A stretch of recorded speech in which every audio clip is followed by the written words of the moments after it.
Hi guys, Paul from PABrewNews. Hanging out. Just got home from work. Got the kids to school.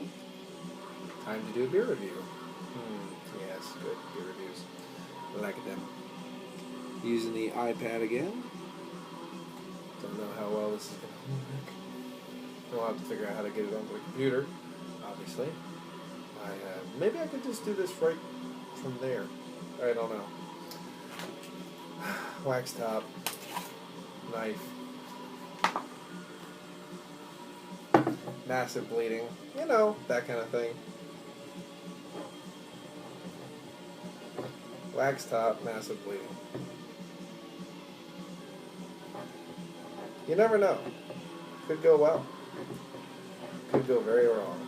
Who knows? This argument is killing me already. This is pretty good wax. Remember, never cut towards you. Is that the rule? There it goes. Never cut towards you. Question is, what am I taking the wax off of? Rawr. I'm taking the wax off Speakeasy's barrel-aged Scarface Imperial Stout, coming in at a whopping a little hard to see in this lighting, but 9.5 alcohol by volume. And this is the label. Beautiful. I've never had the original Scarface Imperial Stout, unfortunately. But the Speakeasy Ales and Lagers, I've had the Double Daddy and Big Daddy. They were both fine. From San Francisco, California. San Fran, California. So, the infamous series. Gangsters and all that good stuff. But nice wax on this one. Just kind of throwing wax everywhere. Put the K-knife back where it goes. Listen to some Nocturnal Mortem's Lunar Poetry. Beautiful, beautiful album. Okay. I think it's time to get into this. Yep, pretty much. Little hiss. Boom.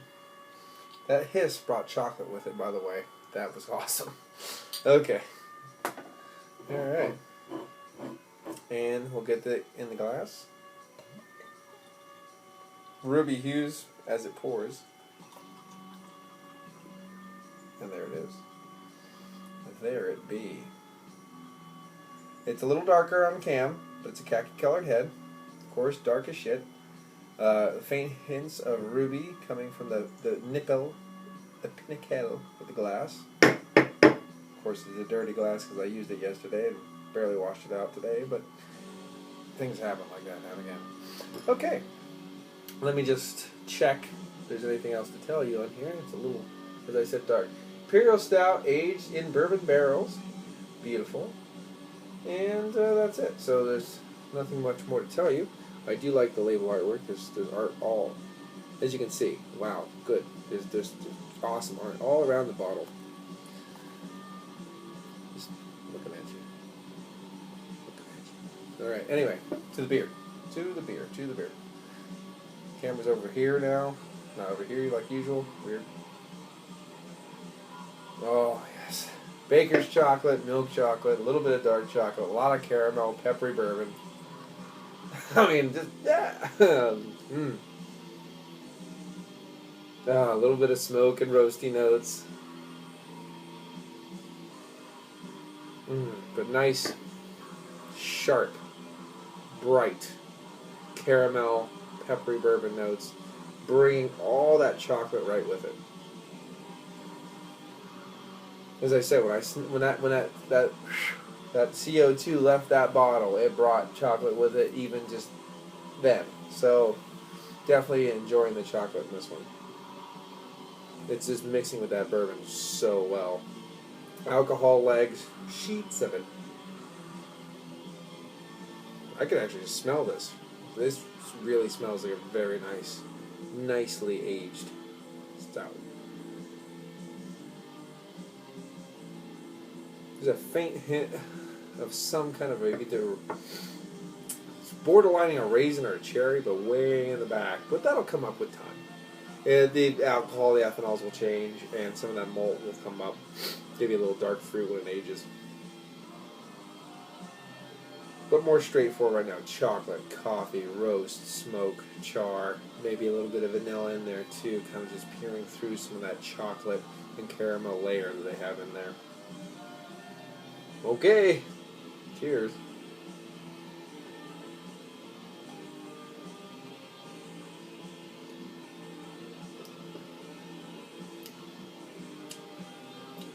It's a bit thin.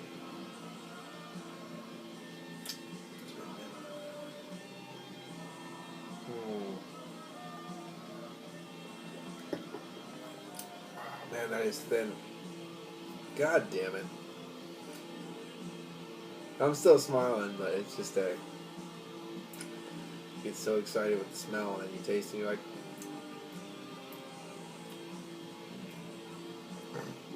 you're like, that's what happened. It's bland overall.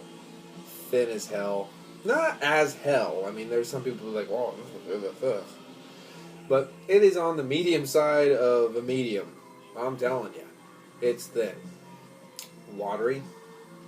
There's a watery finish. I can't believe there's a watery finish to this. The only barrel-aged Imperial Stout that I've had that was worse than this was the Huge Anchor from Anderson Valley. Just about as bad as this, because of the thin lack of flavor.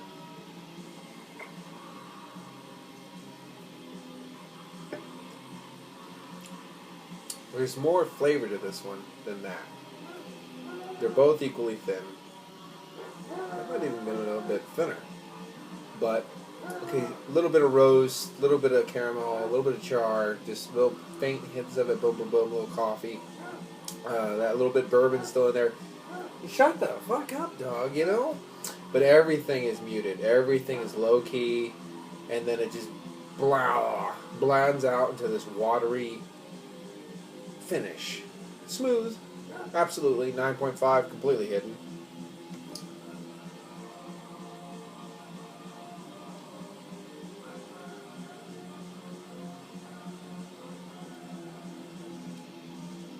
Yeah. Damn. It's not horrible.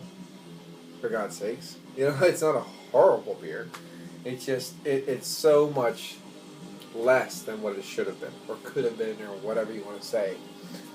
Yes, I am an Imperial Stout junkie. Yes, I'm a barrel-aged Imperial Stout junkie, and yes, I always compare my Imperial Stouts to some pretty heavy hitters.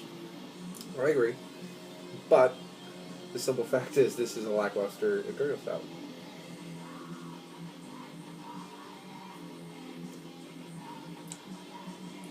This is a lackluster Imperial Stout at best. Yeah. Wow. If you get one for free, enjoy it. If you've already bought one, sit on it for a long, long time, because, as I said, those malts and the alcohol, ethanols, will get better and better and better. And then you'll start getting more dark fruits and things like that, which would probably up the overall experience and enjoyability of this beer. It's better than okay. It's better than good. It is really disappointing overall. But it's way better than good. Because good, like, that not good, not bad is a 5. I'm going to give this one a 7. 7 out of 10. You know, and some people would be like, that's not a bad grade, 7 out of 10. I mean, whatever, 7 or whatever. But for Imperial Stouts, that's a really bad grade. You know, it's, you know, like, I'm shocked when I give Imperial Stout like an 8. That's pretty bad compared to all the other big, bold Imperial Stouts. But I'm disappointed. Will I drink it? Absolutely. Will I enjoy it? Yeah, I'm enjoying it. It's not bad. Which reminded me of what Sam Adams would do if they barrel-aged an Imperial Stout. I could see Yinling's barrel-aged imperial stout being like this watery, this bland. Has promised but didn't meet those standards. And Speakeasy's not. I don't think. I mean, I've had their other beers. They're not that kind of a brewery where they just it's close. It's the style. That's good enough. Fuck it. They'll drink it anyway. I don't think Speakeasy's like that. I just think I've never had the regular Scarface, but the one that I can say, beers thin out in the aging process. So if you have a beer that is on the low side of a full body already, don't put it in a barrel. Unless you brew a specific batch of beer that is intended to go into a barrel. So, I mean, a fucking serious goddamn beer that you put in the barrel, then it's okay. Then you can also charge an exuberant amount of money, which will make up for the extra ingredients you put into it to make a really fucking strong beer, or a very thick beer, or whatever you would call it.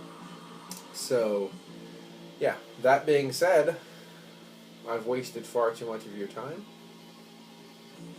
I'm just shooting the shit at this point in time.